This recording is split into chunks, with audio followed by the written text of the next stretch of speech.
কি গো আজকে কি রান্না করলে? দেখাচ্ছি। এই যে ভাত। আচ্ছা, এই এয়ার ফ্রায়ারে করেছি উচ্ছে ভাজা। উচ্ছে ভাজা।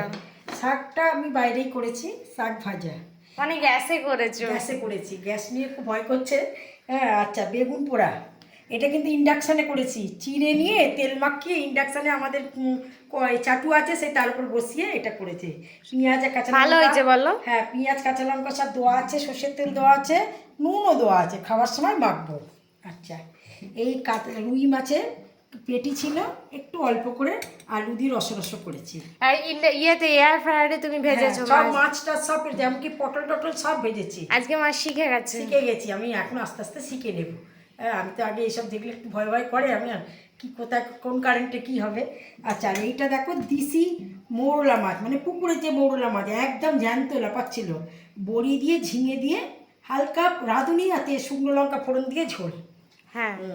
আর এই কই মাছ ডাঁটা দিয়ে আলু দিয়ে আর হচ্ছে পটল দিয়ে ঝোল, এটাও ঝোল। আর শসা, লেবু, পেঁয়াজ আর লঙ্কা। আজ আমার এই সমস্ত। আর টক দইটা ভেতরে আছে, তোমার কাকু যখন খাবে টক দইটা বার করবো। হ্যাঁ, এই সমস্ত রান্নাবান্না। আমার রান্নাবান্না কথাবার্তা যদি ভালো লেগে থাকে তাহলে একটা লাইক করে দেবেন, একটা সাবস্ক্রাইব করে দেবেন। নমস্কার।